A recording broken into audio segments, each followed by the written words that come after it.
Thank you for joining us for this week's message at Crosswind Church. If you have any questions about this message or about Crosswind Church, please visit us at www.crosswindchurch.net, or you can email us at info@crosswindchurch.net. Well, good morning. My name is Jeremy, and I am the pastor here at Crosswind. I'm so thankful that you've joined us for worship this morning. If you're a guest with us today, I'm really glad that you're here. You're jumping kind of right in, though, in the middle of a conversation. We'll do our best to bring you up to speed. We've been in the middle of a sermon series called Pack Your Bags, and the whole concept behind the series is pretty simple. We know that no matter where you are, there's somewhere else that you're going. There's a transition that's coming. It's on the horizon. Maybe you see it coming, maybe you don't. It's particularly applicable this time of year as graduates graduate and they move into a new season of life, be that they graduate from high school, they go to college, or graduate from college and they go on to jobs and the real world, if you will. But we experience transitions a number of different ways as we move from one place to another. When you get married, you experience a transition. When you have a child or another child or another child, or in some cases another child, right? When you have children, you have those kind of transitions. Some of you have had experiences where a marriage has dissolved or a relationship has ended, and that brings about a transition. Some transitions involve your kids moving out, and it means you're an empty nester, and you have to transition into realizing what it is to be married again. Some of you have gone into the transition where they've moved out, and now they're moving back in, and you're having to go through that transition and figure out what it is to live with kids again.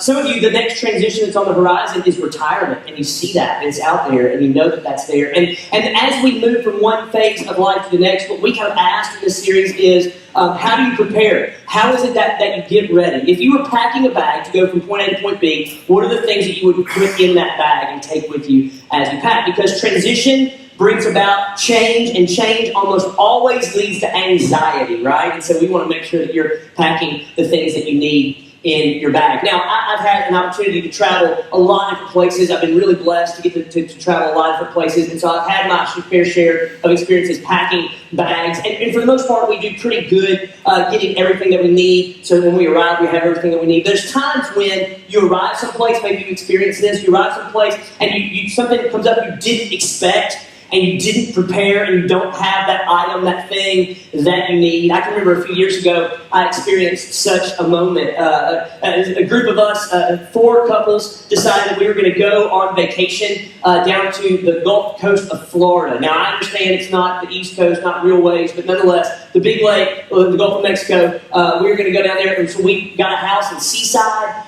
We took all our kids, loaded up in vehicles, and headed down there. And built into the trip was a guy's day and a girl's day. The girls could go do whatever they wanted to do, and the guys could go do whatever they wanted to do. And we decided, as guys, that we were going to go deep sea fishing. That was what we were going to do. So we got on the internet, and we found a place where we could charter a boat, and everything looked good, and it was affordable, so we could kind of handle that. And so we set out on our adventure. And we were in Seaside, but the boat was leaving out of Destin, if you know that area. And so about a 30-minute drive or so.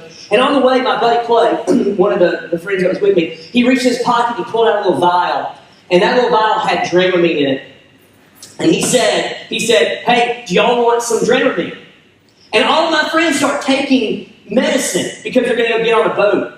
And he looks at me and he says, "Jeremy, do you want some Dramamine?" And I go, "No.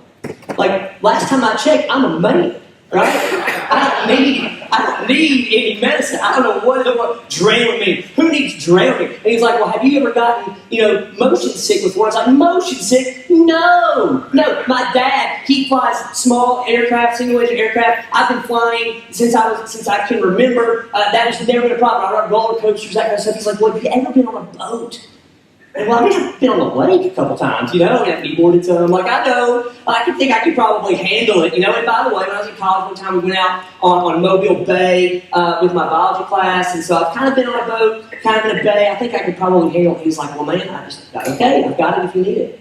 So we get to the place where the boat is, and we hop into the boat, and if you're familiar with Destin, there's this kind of man-made cove, this man-made bay there where all the boats are, and we get in, and we're kind of headed out, and it kind of keeps the big water, kind of keeps the waves from getting into you in that bay. And I'm telling you, we are halfway across this little bay to go out to the big water into the ocean, and something in my stomach just kind of goes,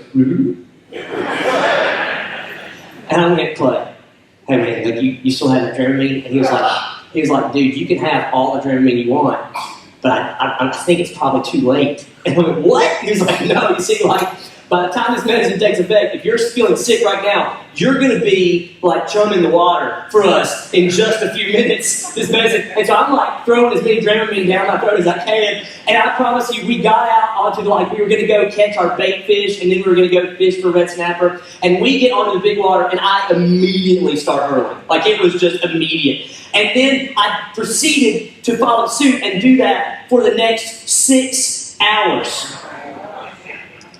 I didn't know that you could throw up that much, right? Like, at one point in time, I was hanging over the back of the boat. I'm not making this up. And I would love to tell you they're like 30-foot swells. It was like a pretty calm day. And I'm hanging over the back of the boat. The boat's kind of going up and down, and you're watching the waves. And I prayed this prayer. I was like, okay, Jesus, if you want to go ahead and take me on to heaven now, I'm good. Like, I'm good. I got nothing left, right? I was just done with deep sea fishing. And I promised God that if He'd get me off the boat, I would never do it again. Like, I'll never go deep sea fishing. I haven't yet. But regardless of that, the worst part about all of that is that everybody's out having fun, everybody's having a good time, and mom throwing up, and everybody has an opinion as far as how to overcome the seasickness. Like, everybody has a theory. And the prominent one that they kept saying to me was this: you have to find a point that is not moving, an immovable point, like on the horizon or something, and just kind of stare at that. And really what I needed was not only that, but I also needed something that was steady, right, to kind of hold myself, kind of anchor myself down. I needed something that was absolutely steady. Because here's what really is going on in my body, and maybe yours when you get motion sick or seasick. Like, you get so used to the natural rhythms of life, like walking around on solid ground, that the second you find yourself on unsolid or shaky ground, like, it throws you for a loop and it knocks you off balance, and you just have to have something solid to hold on to and something unmoving to focus on. And the thing about transitions is this: transition messes with our natural rhythms of life. Transitions naturally kind of take you from where you are and move you somewhere else, because we get used to the rhythm of life, don't we? Like, we get up in the morning, we eat breakfast, we drink our coffee, whatever it is, we get the kids to school, we go to work, we do our job, we eat lunch somewhere, have meetings in the afternoon, spend some time on the computer, come home, like, pretend we're going to talk to each other at dinner, but really just check Facebook on our phones, and then like, we go to bed, we get up the next day, and we do it all over again. And what transitions do is they come in and they introduce something new. And they mess with your natural rhythms of life. And it's a new relationship, it's a broken relationship, it's graduation, it's a new job, a new city, a new location, a new something. And what transitions do is they knock you just a little bit off balance. And when we find ourselves off balance in transitions in life as we move from one place to the next, really what we need is the same thing that you need when you're seasick. You need something that is unmovable that you can focus on. And you need something that is steady to hold on to. Now, here's the thing. Today we're going to look at a passage of Scripture that's a letter that was written to a group of Jewish Christians. It's called Hebrews. The thing about Hebrews is we don't really know who wrote Hebrews. Some people have said that Paul has written it. Some people say someone like Barnabas has written it. We're not exactly certain who wrote it. But as he's writing this letter to Jewish Christians that are scattered all over the ancient Near East, he's hitting them at a point in time where they are kind of in the middle of and off balance from a transition. There were a couple things that were going on I need you to understand. So first of all, their entire faith system that they had grown up with has just been rocked, changed, altered just a little bit, right? So they, as the Hebrews, as the Jewish people, knew that God had chosen Abraham to be his chosen people. His descendants would become the nation of Israel. And he made some promises to the nation of Israel. We'll get to that in just a minute. And as a part of this, he said, now what I'm going to do is I'm going to provide a way for you to interact with me, to have a relationship with me. And then he gave the law to Moses. And what the Jews began to kind of understand is that the law provided the boundaries for how we interact with God. If we do all these things and avoid all these things and offer all of these sacrifices, then somehow our relationship with God is going to be solid. It's going to be solidified. And that was how they related to God. And then Jesus came along. And Jesus comes along and he's the Jewish Messiah. And he goes, listen, I'm going to give you a new commandment, right? Love one another As I love you, so you must love one another. The two greatest commandments, something out of all the law of the prophets. Love the Lord your God with all your heart, soul, mind, strength, and love your neighbor as yourself. And if we can do these things, it sums up all that we've taught you, because ultimately your relationship with God is not going to be based on how well you obey the law or in who you're related to. Your relationship with God is now going to be based on what it is I have done for you. And this was huge and so incredibly difficult for the Jewish people. Imagine, if you will, like something that you felt like was so sure, something you've been taught your entire life, something that you thought was just certain, and all of a sudden it was different.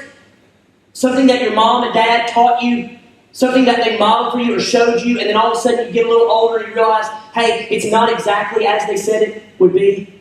Or hey, the promises they made, they can't exactly keep. Can you imagine how that might rattle you, how that might knock you a little bit off balance? How about this? What if your entire faith system was called into question? What if you felt like I relate to God a certain way, and all of a sudden it dawns on you, no, I'm not relating to God that way anymore. God has given me a new way to relate. Maybe it's something like you studied your entire life and there were 9 planets, in which Pluto was the last, and you find out it's not a planet anymore. You just don't know how to keep your balance, right? Forever Pluto. Okay. Maybe that's it. But the Jews were in this place where their entire faith system was called into question. And they were reeling from it, and they were off balance because of it. In addition to that, they were beginning to experience some persecution.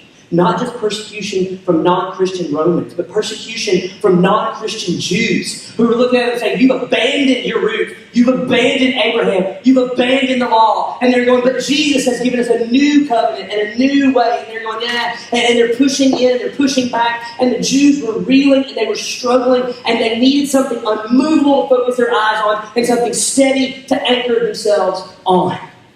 And then the writer of Hebrews gives it to them. As we look at this, I want to ask you a question. I'm going to ask you this at the end as well. But what is it that is unmovable that you focus on? What is it that is steady that you hold on to when the transitions get you a little bit off balance? Right? When your soul gets a little bit seasick. And we're going to take a look at what the writer of Hebrews had to say to the people of Israel. Now, we're going to be in Hebrews chapter 6. And we're going to begin in verse 16. If you have your Bibles, you can turn there. If not, we'll put all the words on the screen so you can follow along with us. And if you're new here, what we do is we read a little bit and talk a little bit, read a little bit and talk a little bit.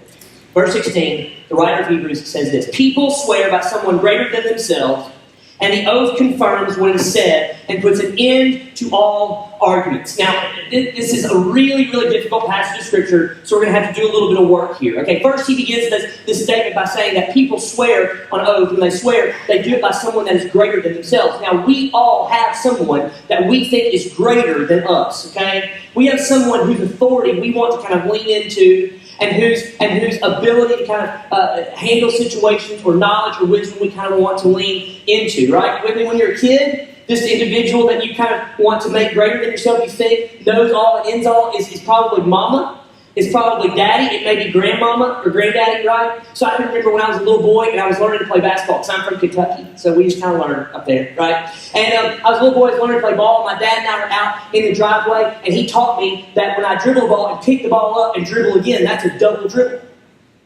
So I thought, well, that's great. Check that off in my mind. My daddy said something that's true, and it was true. Well, I go to the playground a couple days later. We're playing basketball on the playground at my elementary school. And as I'm dribbling around, somebody calls me for a double dribble. You know, the kid on the playground that always wants to be the referee. Who likes that kid, right? Okay, Jesus loves that kid. Okay, but me not so much. Now, here's the thing. So he calls the double dribble. He calls the double dribble on me. I'm like, man, that ain't a double dribble. He's like, yeah, it is a double dribble. And do you know what I said? My daddy says that this is what a double dribble is. Because this is what we do as kids, don't we? When we find ourselves in that tension, when we're disagreeing with somebody, we look to someone who has more authority than us, and we appeal to their authority. Then when we get a little bit older, we start using the phrase, I swear. And we'll say things like, well, I swear. And sometimes when we really want to make sure that we mean it, want people to know how serious we are, we'll say, I swear on my mama. Right? Which I've always kind of wondered, like, does she know that you're doing that? Like, maybe you want to not. I swear on my mom. And if you want to ramp it up even more, then it's, I swear on my grandmama. Right? It was serious when you bought grandma involved, right? And I even heard some people say, I swear on my grandmama's grave. I don't even know what that means, right? Like what in the world? But what they're trying to get at is, hey, I'm appealing to someone that is even higher than me. Sometimes they'll even say this, right? Sometimes they'll go, I swear on the Bible, which is not quite as big as swearing on a stack of Bibles. Because sometimes they'll say that, right? And one thing I was told we never say is I swear to God.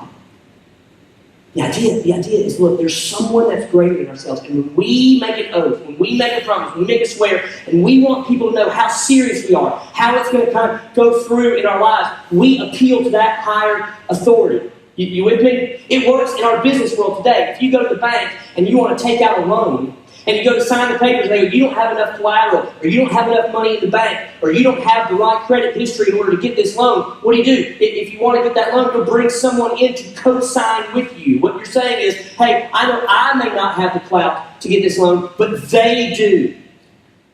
And so you can be rest assured that the loan is going to get paid back. Because if I don't do it, then they will. It's the same principle. And the writer of Hebrews is wanting us to begin to understand something. That when someone swears by someone greater than themselves, they're letting you know that they're serious. This is a big, big, big, big deal to them. Now, look what he says then in verse 17, because he's going to start to give us some meat to kind of wrap our heads around. Verse 17, he says this, because God wanted to make the unchanging nature of the purpose very clear to the heirs of what was promised, he confirmed it with an oath. Now, let me explain what this means. God chose Abraham as his chosen person from which the nation of Israel, his chosen people, would come. And back in Genesis, when God did that, he made a promise to Abraham. Your descendants are going to be like the sand on the seashore, right? I'm going to make of you a great nation. And here's the big deal. Salvation is going to come to the world through you.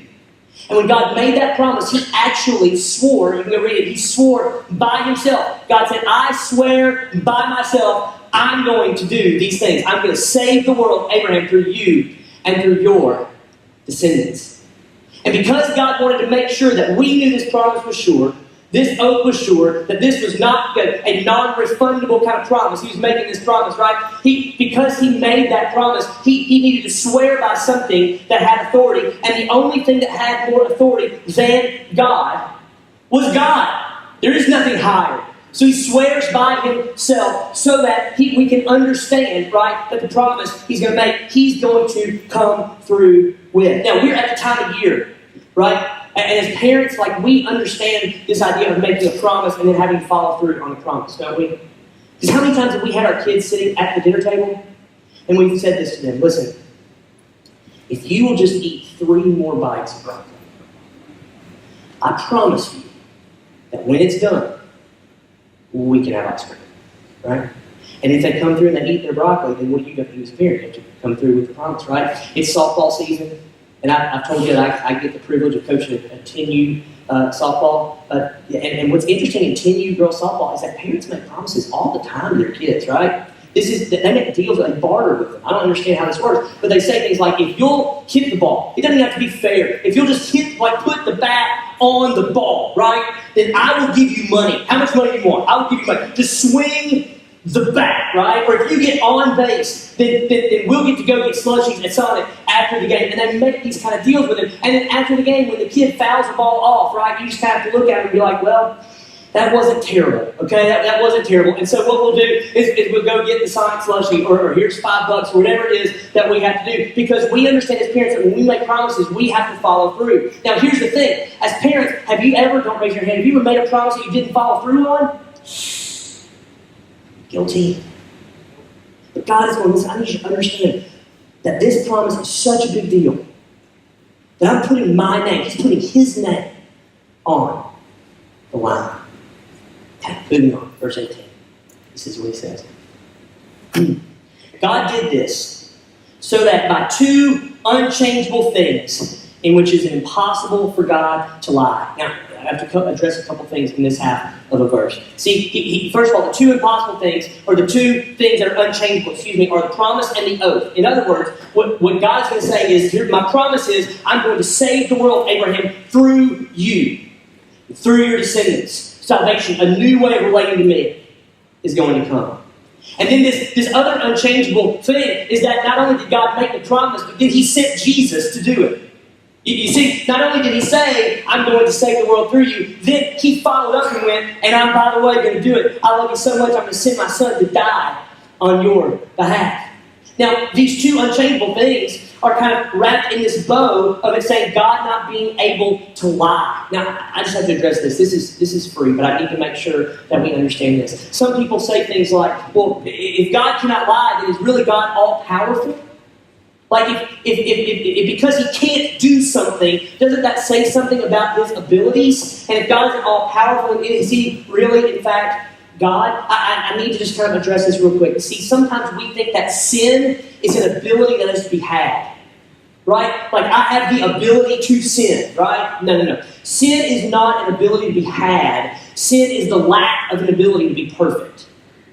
The Greek word actually means to miss the mark. If you were shooting in archery and bullseye is what you're shooting for, when you miss the mark, they would use a little Greek word that you have sinned. Right? With me, it's not the ability to sin, it is the lack of ability to be perfect. To use scientific examples, and I'm sure my science friends will correct me, but coldness is not an attribute to be measured. What coldness really is the absence of heat.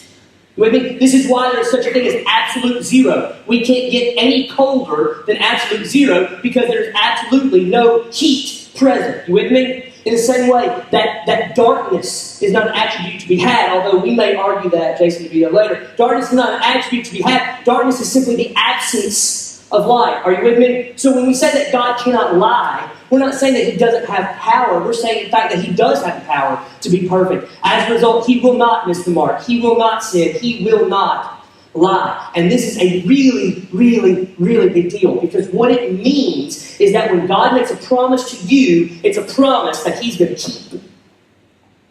He has to.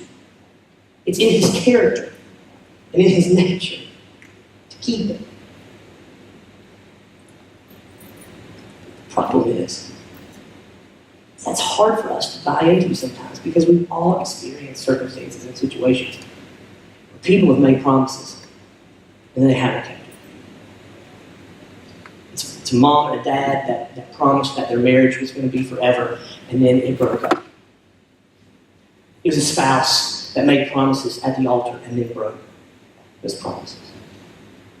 It was a boss that didn't come through, or a job that was promised that didn't happen. We all know so much what it's like to be let down by other people, that when we hear God making promises to us, it is so natural for us to kind of push back and be skeptical and go, yeah, right. But God is other than us. And in all of those areas where we fall short because of our sin, God in his perfection does not. Therefore, by these two unchangeable things, the oath and the promise, by these two unchangeable things by which it is possible that God cannot lie. The second half of the verse says this: we who have fled to take hold, some translations say we have fled to take refuge or to take hold of the hope that is set before us, may be greatly encouraged. And here's where I love this passage. Here's where this passage kind of takes a great turn for us, because what he says for us is this: you, all of you that are followers of Jesus Christ, you can be encouraged because of the promises and the oath that God has made on your behalf, because he will come through. You can be encouraged because this isn't all that there is to this life. You can be encouraged because God has made promises, and he's already shown us that he's serious about his promises. He's already sent Jesus. You can be sure that he'll keep all the rest of them as well. So now you have hope, he says. You grab a hold of the hope. The problem we have with this word is we use it differently in the English than the Greeks did. When we say hope, we use it in phrases like, I hope I get a bicycle for Christmas. Or I hope that I don't strike out when I come up to bat. Right? Or I hope that she will say yes when I ask her out on a date. And the thing is, when we say we hope, we don't know what's going to happen, right? We hope for something good, but we prepare for the worst, don't we, right? We hope for what is good, but we prepare for the worst. The way, though, that the Greek writers use this term hope is not in hope of something that is uncertain. In fact, later, the writer of Hebrews would explain this a little more. He would say this hope is in something that is certain. This is hope that there is a better tomorrow. There is hope that this isn't all that there is. There is hope that one day every wrong will be made right. And this is not just empty hope. This is hope in what is sure. And there's a huge difference in the New Testament idea of hope, the Christian's idea of hope, and the world today's idea of hope. Because the hope that we have is in something that is certain, is something that is sure, is something that is solid. And when he says we hold true to that, and we hold and we take refuge in that hope, what he's getting at is, hey, there needs to be something when you find yourself in the transitions of life that leave you a little off balance. There needs to be something that is unmovable that you can focus your eyes on. And there needs to be something steady that you can hold on to in the midst of that transition, in the midst of that trouble, in the midst of that interruption to the normal daily activities that you have. And that something is this hope that is found in Jesus Christ. That something is this hope that God has given us through this promise and this oath that he has already fulfilled. And here's the verse, the half of the verse that shows up on coffee mugs and t-shirts, Thomas Kincaid paintings. That's what he says, verse 19. He says, we have this hope in Christ, this hope in what is to come. We have this hope as an anchor for our soul, firm and secure. This is the unmovable object. This is the steady rock on which we plant our feet. When the world caves in around us and our circumstances are not what we thought they would be, and transitions in life knock us off balance, we must have something that is unmovable that we can focus our eyes on, and something that is steady that we can anchor ourselves to. You want to know what's interesting? I don't know all of your stories, but I know this about it. Everyone in a season of transition in their life looks for something to give them security. Everyone, no matter what transition you're going through, you look for some kind of anchor, some kind of something solid, something with weight, something that you can focus on and hold on to keep you steady as the waves of life kind of toss you around. The thing that I think is a struggle for so many of us is that the thing that we look to, the anchor that we look to, it's not unchangeable and it's not as steady as we want it to be. So here's the question we asked at the beginning. What is it that you're focused on in times of transition? What is it that you're holding on to when you find yourself a little bit off balance? What about this? Is it your checking account? I can remember a time in my life growing up when my mother got a good job, my dad got a good job, and they were making lots of money, and I can remember thinking, it's all okay, right? I, no matter what the world throws our way, no matter what obstacles kind of happen, it's okay. And I literally thought this is so young and dumb, right? But they just write check. And that was the anchor that kind of helped. I wonder if some of you are going, listen, my investments are secure, my bank account is flush, I own property, and I have everything that I want, I've got all the toys, I've got all the possessions, and that is, even though I'm in a transition of life, that's never going to go away. Can I tell you something? It can. I'll tell you something that one day, every toy and every piece of the game goes back in the box. At the end of the day, you have to stack all the money back up, and all of your stuff and all of my stuff has this in common, that it will one day belong to someone else. What about this? Are you putting your anchor or your hope in a relationship? Psychologists actually have a word for this. It's called codependency. Right? Do you look to someone else to stabilize you? Do you look to a spouse? Do you look to a parent? Do you look to a child?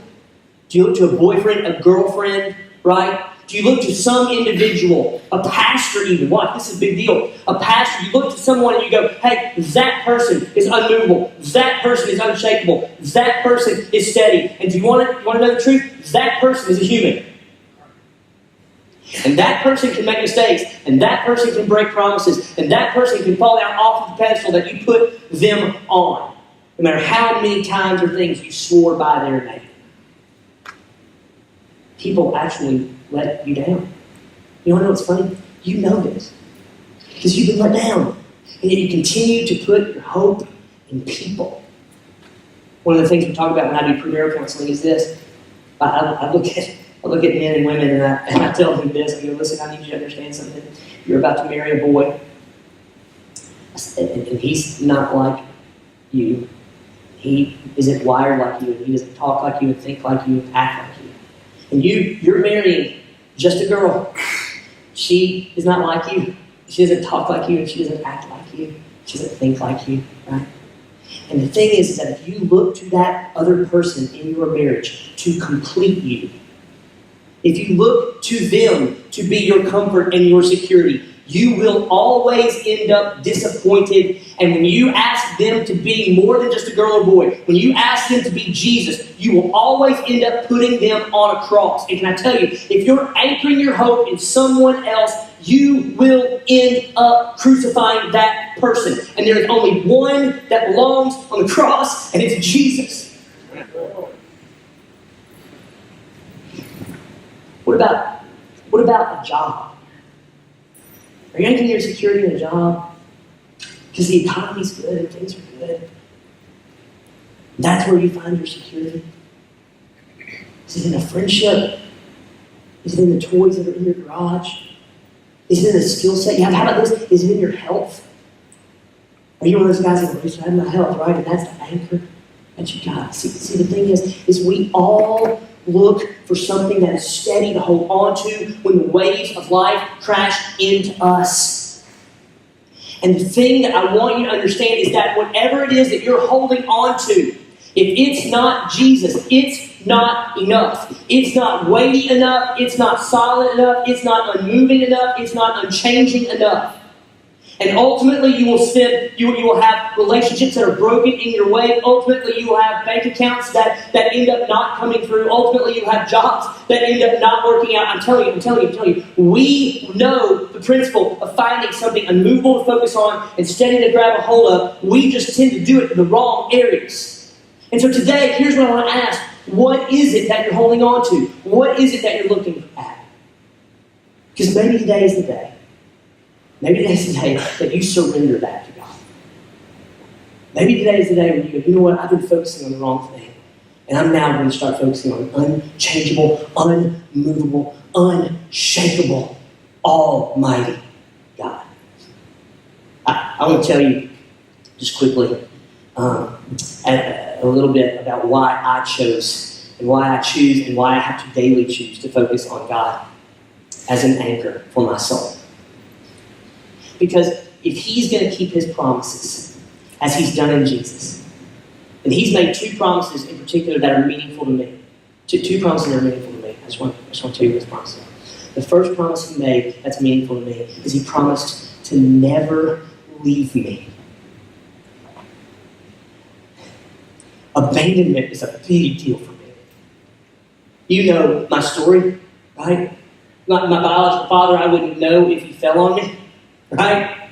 And even though I'm so thankful for the dad that adopted me and my family that raised me, even though that's the case, there's still something inside of me that goes, there was a man who got my mother pregnant and she had me as a baby and he didn't want me. I remember the day that my mother called me. I was 24 years old. She called me and said, your father, the only father that you ever known and I, we're going to file for divorce.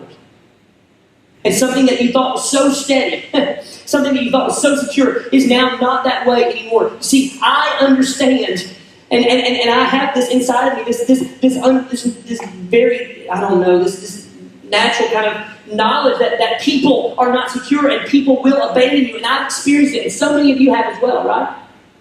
And so when Jesus looks at me, his son, he goes, I will never leave you, I promise. I go, yes. I want that. What else would I put my hope in? The other promise that's meaningful to me is the promise that this is not the last transition that I'll go through. He's told me that this is not all that there is. He's promised that there is coming a day when every wrong is made right, when every disease is healed, when every body is made whole, and every tear is wiped away. And he said, Jeremy, I know it may be hard now, and I know that the garbage of life has got you a little bit unbalanced right now, but I just need you to understand, I promise this isn't all there is. There's more to come. And I got to be honest with you. Knowing that I serve a God that keeps his promises, those are two promises that are enough for me. To focus my eyes on an immovable God. And to grab hold of an ever-steady Savior. And weather the storms that transition come and bring to my life. So what is it that you need to shift your eyes off of? What is it that you need to go, you know what, I know that that's fleeting. I know that that will fail. I know that that will not come through. What is it that you need to go, I need to focus on an immovable God and an unshakable Savior as my anchor for my soul. In just a minute, I'm going to pray. And as I do that, I want you to kind of begin asking yourself these questions that hopefully you've been asking the entire time. Where is it my focus is? What is it I'm holding on to? And today may be a day of surrender for you. If you want to pray, if you want to have someone pray with you, then when I say amen and we dismiss the service, I want to invite you back to our starting point room, to my left, your right. It's back here by our prayer wall. And we'll have some people there, some counselors, some men and some women that can talk with you and can pray with you and can talk about what it means to put one foot in front of the other and recognize that we serve a God that keeps his promises and a God that's unmovable, a God that is ever steady. But maybe today that means you're going to give your life to Jesus for the very first time. Maybe you need to realize, hey, I built my life on things that are not steady. And I've built my entire life around things that are unsure. And I've built my entire life on the movable objects of life. And I've been disappointed over and over and over again. And today, just like Tyler, just like Michaela, just like Lily, I want to put my faith and my trust on the solid rock of Jesus Christ, the immovable God and the unshakable Savior. Because when the trials of life come and they knock us off balance, we all need something immovable to focus our eyes on. Something that's steady to grab a hold of. Today, can that be Jesus for you? I'm going to pray. We'll be dismissed. I want to invite you to our starting point in the back. Let's pray. God, thank you so much that you love us enough to come through on your promises. That you keep your promises and you keep your oaths. And you do it to your children and you do it for us, for all who call you Lord. And so, Father, for those that are here today, that need to shift their attention from something else to you, I pray that you would give them the wisdom to recognize it and the courage to step out in faith and find someone that can pray with them and help them. For that individual, those individuals that are here today who want to give their life to Jesus for the very first time, God, I pray you give them the wisdom to recognize it and the courage to take a step of faith. Find someone that they can talk to. Find someone that they can pray. Thank you for providing salvation for your people by sending your Son Jesus to die for our sins and to rise from the dead to conquer death. We love you. We praise you in Jesus' name. Amen. Amen. Thank you guys so much for coming. See you next week. Part 4.